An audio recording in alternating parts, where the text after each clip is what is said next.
What's up? It's your boy Carcino here, and let's talk about it. Tyron Woodley. He's won 6 fights in a row for the UFC and Dana White.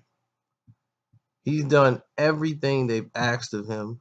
He sits there every week going over all these different fights for the UFC, and people's like, wow, he's very articulate while he's on the show, discussing fighting, discussing all these other fights that they have. He's put himself out there on a platform, and to have himself attacked by Dana White after the fight, not everybody's going to like your performance in every fight. But I would agree that Tyron Woodley has given them more highlights than lowlights. I mean, Anderson Silva, we've seen what happened with his performances. We've seen what happened with a lot of these other players' performances. How he didn't like Anderson Silva sometime the way he fought. The name of the game is win. Okay, if you're not putting on a show and what they call about entertaining the fans, the game is called you win or I win. Never in there does it say put on a show. Some nights you're gonna look good, some nights it just ain't gonna click. That's the necessity of life that we all are very familiar with. Now, after the fight Saturday with Damian Maia, who's one of the toughest fighters in the UFC to beat, Conor McGregor has fought neither man. He's refused to move up, and Damian Maia is a takedown specialist, trained out here in Crystal Lake at the Flow MMA gym. Very astute when it comes to the game. And on top of everything, he is very much prepared for combat. Very tough to defend. Now, Woodley stopped at least 20 takedowns. His defense of the takedown was epic. He hurt Damian Maia, I believe, in like the first round with a shot. Then he hurt his arm. It looked like he couldn't engage too much the way he wanted to, which normally may be because of injury. Now, Dana White, who is the acting president for the UFC, decided to not ask Tyron Woodley, are you okay? You're 100%. What happened? He goes to the podium and just publicly scrutinized the performance of the fighter without even having a conversation with Woodley. So by not having this conversation, you've opened up Pandora's box. And it's uncalled for a president to not check in and say these type of things.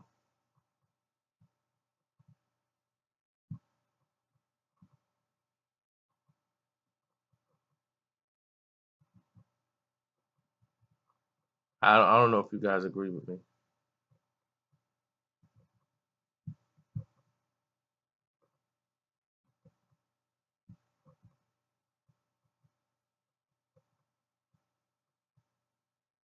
Hello?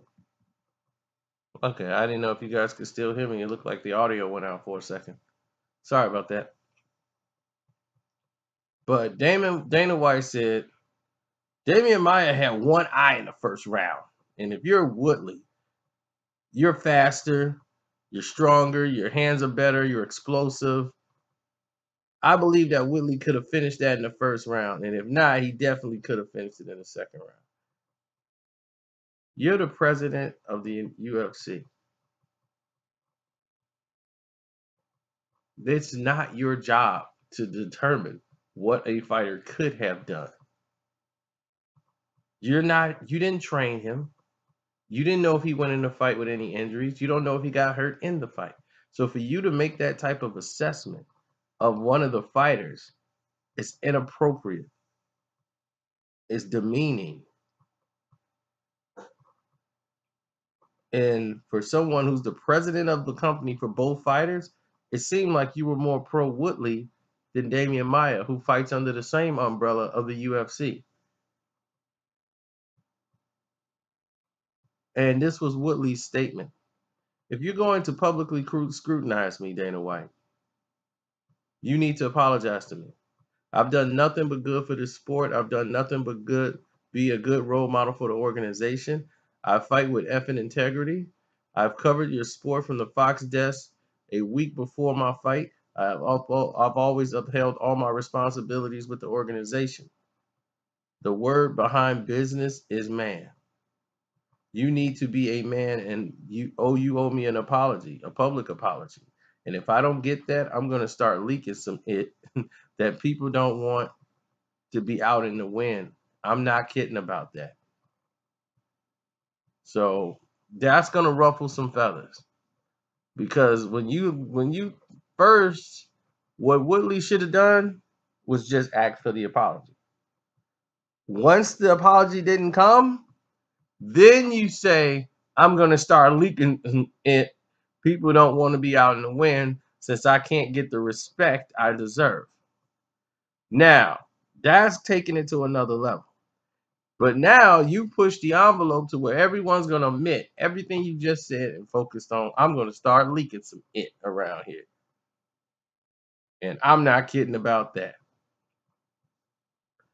Once that happens, the whole narrative is going to change. But like I said, Dana White is wrong. 100% in this situation. Because this is something that is egregious and should not happen in sports. It don't happen on any other level. You never hear a promoter from boxing or anybody else come out and say, he should have knocked him out. I don't know what my fighter was doing. Because they haven't been in the locker room. They haven't talked to the fighter. Or at least the promoters, they go and check in on their fighters to see what's going on. Or promoters say, well, I don't know. You have to check with his camp.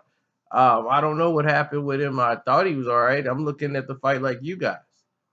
You go in there, you check with him before you make a statement like that. You don't just assume. Now he looks like an idiot because Woodley's arm was messed up.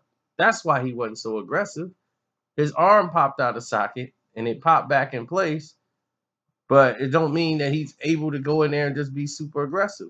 He still got to protect his championship and try to win the matches. It's very inappropriate, but it's Dana White, so what you expect?